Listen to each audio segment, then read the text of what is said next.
Okay, so because we have decided last time, it's going to be nice actually to put these on YouTube. So in a case in the future you will miss some of these, you'll be always able to come to YouTube and listen to these. Today we are joined by Helen Porter. This is also a new thing we just launched last month.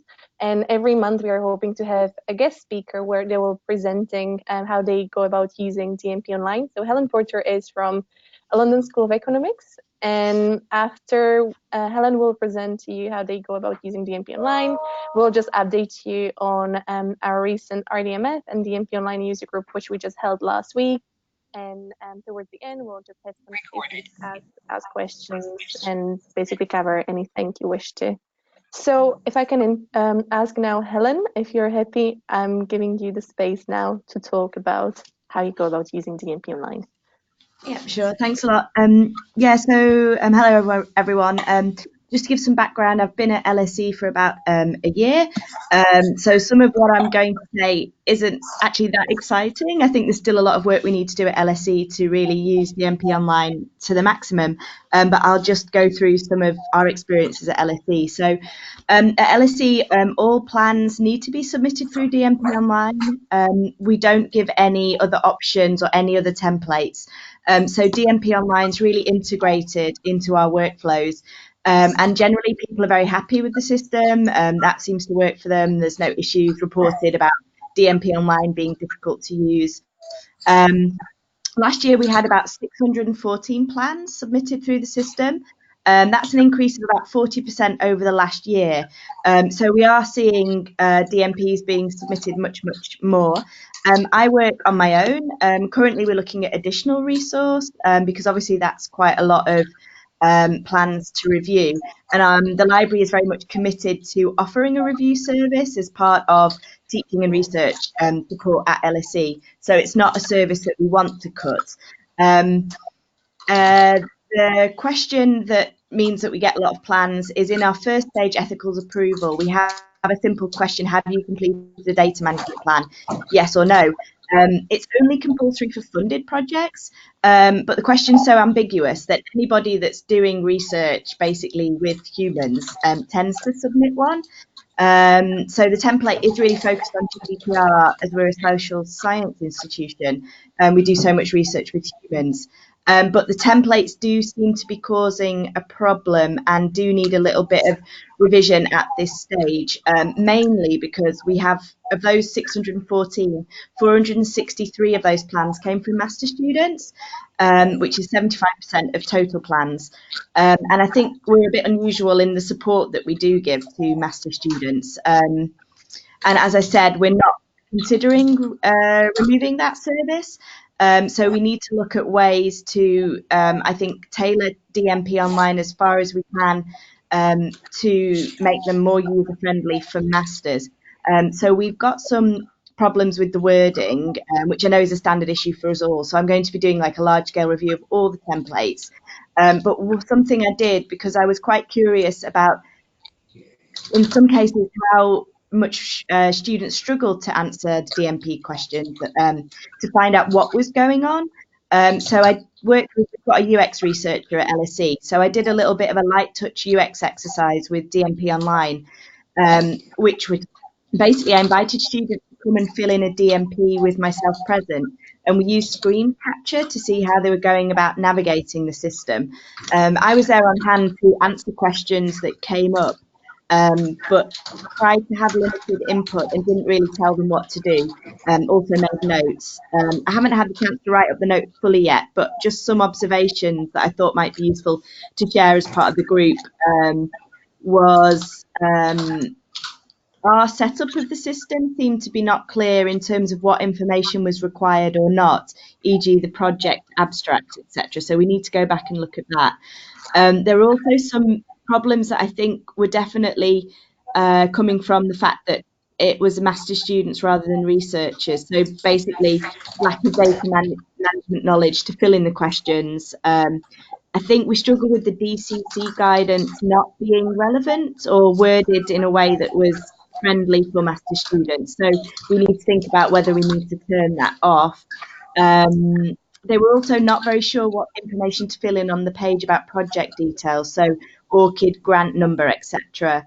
Funder, principal, investigator was causing some problems even at the kind of setup stage that were reported in those exercises. In terms of what they've told us they'd like to do, it's not anything that I don't think can be done in the system. So tick list for the types of data, so it's very clear the options of the types of data they might collect, more tailored LSE guidance to be put into the system. They also said they'd like a link to the PDF guidance so they could open the two things side by side. In our system in DMPonline, in the overview page, the plan overview, we've got a lot of content that really relates to how to use the system rather than actually how to actually write a data management plan. So I think we need to look at that. In terms of the system, we do have a step-by-step guide on how to use DMPonline, which I made available to the students, but most of them reported that they didn't need it because the system was intuitive enough. So that was quite interesting. They did report a lot of the students that I tested didn't even look at the guidance section built into DMPonline, so they said it wasn't really noticeable on the side. So they weren't using that at all, which I found quite interesting, or very late in the process. So they filled in the plan and then they noticed the guidance. They said that example answers were a really useful feature, but didn't often notice them because I think they come out after the example answers, I think, are at the end of a answer rather than being at the beginning. So they had some useful tips about that visibility of the sample answers. Some people said it'd be great to have the sample answers grouped together somehow in the system, either at the top or the side. I know these are all things that may not happen, but it's just the observations from the test. So once with this information from the UX testing, I'll use that to adapt the templates and the system as far as I can to make sure it is as user-friendly to master students as possible, because I think the better the plans they submit, the less work for me reviewing them. And there are lots of common mistakes, which I do think has got to do with the way that we've set up DMPonline. I also got a lot of good understanding about data, master students' understanding of data management terminology.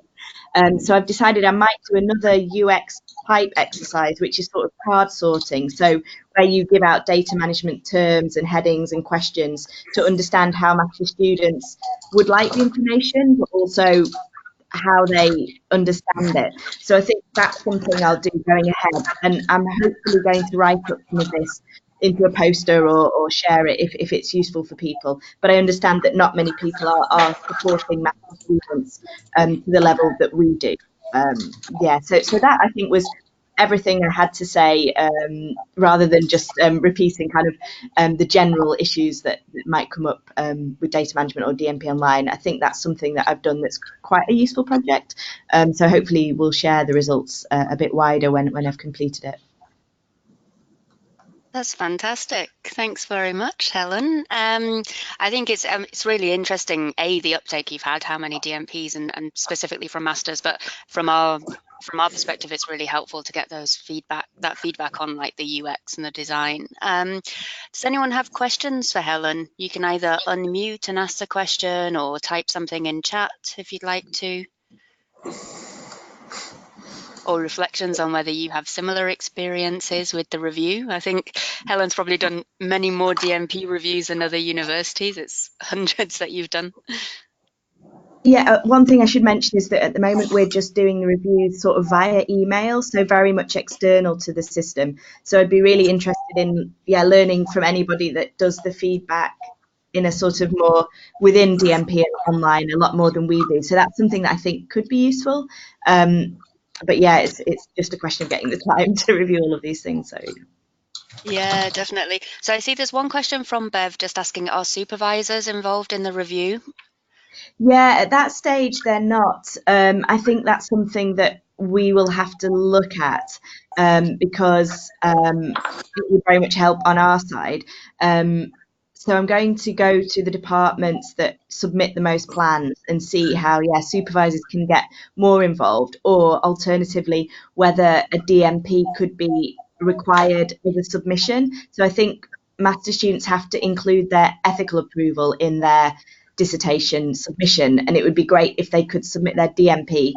I'm hoping that would give it more weight so it isn't seen so much as a tick box exercise. But I think we need to engage with supervisors for sure, but we just haven't had the chance yet. Yeah, nice idea. And I know other universities are doing that because it's a good way of training the PIs as well in that area. Excellent. Okay, I can't see any other questions coming in, but if you have thoughts as we continue the meeting, like by all means type them in chat and we can call on Helen later.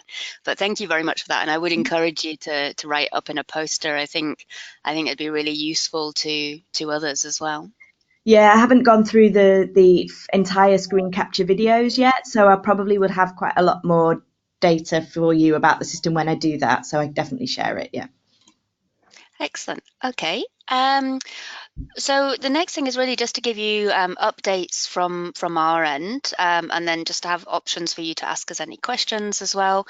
So the main update from us is that we have new members of staff. So Ray Carrick is here on the line. He's a developer who's just joined us actually this week. So this is one of his first days with the team. So I'll just hand over to Ray so he can introduce himself. Hi there. So this is my third day working with the team here. I was previously working within the University of Edinburgh for a group called EDINA. So I have been working alongside Sam with the DCC team on and off, helping to support them for the last kind of year or so. So it's not a completely unfamiliar project to me, but clearly now working on it full time, there'll be lots to learn. So I'm looking forward to that, and looking forward to getting to know you guys as the users of the system. Excellent. Thank you very much, Ray. The other news we have developer-wise is that Marta Ribeiro, actually she's now Marta Nicholson, who you may know was the developer for DMPonline previously. She will be rejoining us as well. She should be joining us, I think, in December, but we're just confirming the start date for definite. So we'll have a lot more resource, which will be really good for chugging through all the different features you'd like.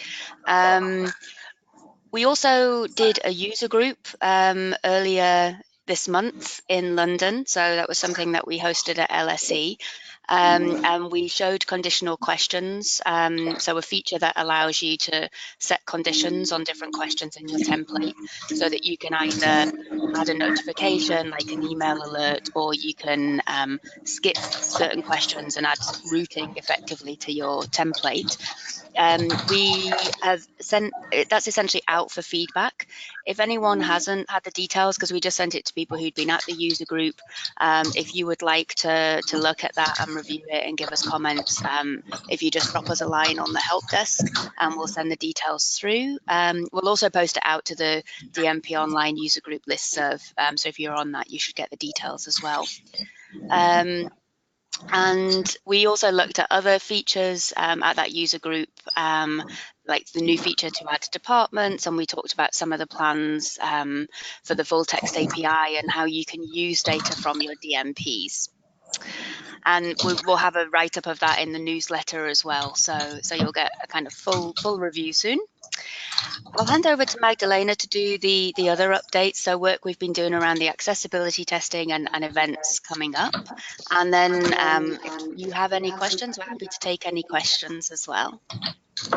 Okay, thank you, Sarah. So just a little bit of update of our major work we have been working on recently, other than customization for our enhanced users and other bits and bobs has been working on. The main piece of work we are currently focusing on is the accessibility tickets from the GitHub board. So we received a report from Edinburgh University where we got recommendations for several things to be implemented for DMPonline to be more accessible.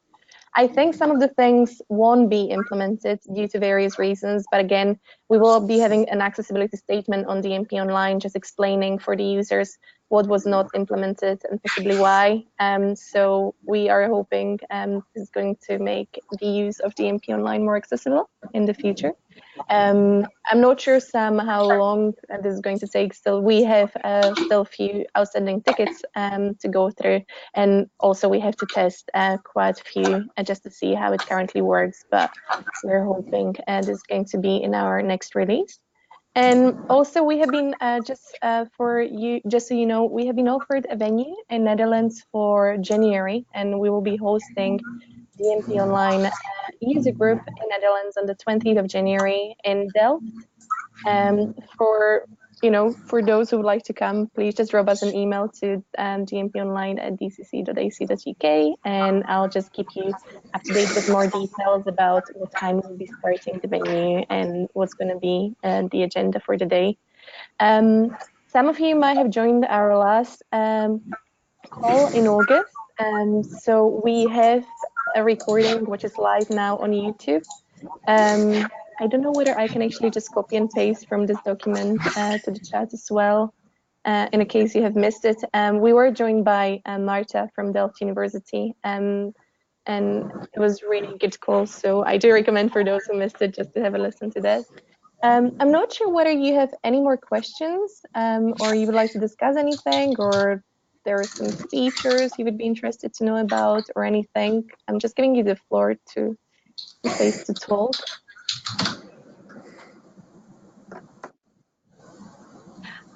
And I noticed while we've been chatting, there's been a little bit more discussion on the essentially having students write DMPs between LSE, Helen at LSE, and Bev as well, because they're planning to introduce a requirement, but they're starting with the supervisors because they're expecting to be inundated. So yeah, I think getting students or early career researchers doing DMPs can be a good way to increase awareness and get the good practice started early. Does anyone have questions? Either type them in the chat or by all means speak out if there's anything you'd like to ask about or get updates on.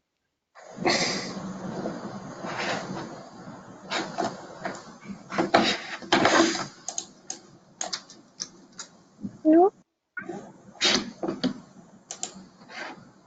Well, if you don't have any really questions or things you would like to discuss. Oh, sorry. Yes. I see. Yep. Bev has a feature she's concerned about, so we'll just let her either type in or speak out if that's easier.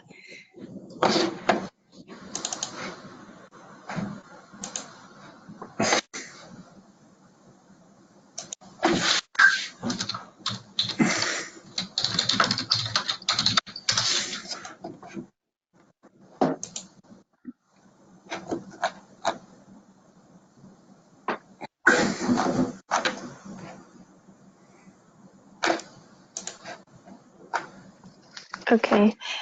Yeah, so this got raised in the user group, improving the way that we make the plans table on the admin side a little bit more functional and easier to do searching. So at the moment you can just search by the plan name. We want to make it searchable by the username as well, and also making sure that we have links so you can link through from the users to their plans, and also, so you're saying then the number of plans, so I'm guessing on the user page we'll make sure we capture that in the same ticket. So on the users table we have a link to the number of plans a user has, and that can also link through to essentially a page for an individual user listing all their plans. Yes, I've found my microphone now. Can you hear me? Yes, we can, Bev. Hi. Yeah.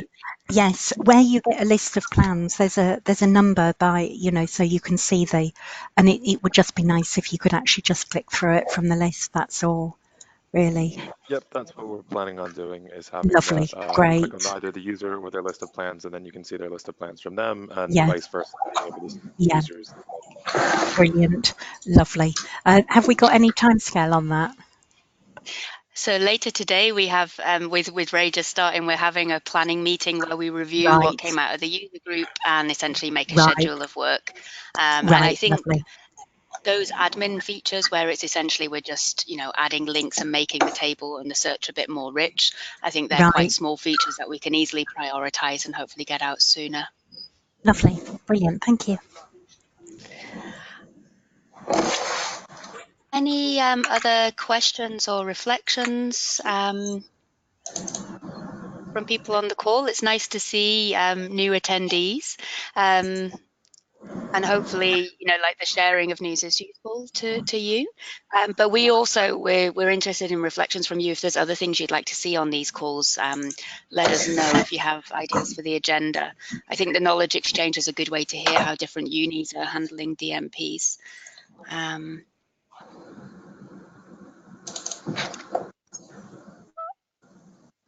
Okay, so I'll hand you over to Magdalena just to kind of do a quick wrap up.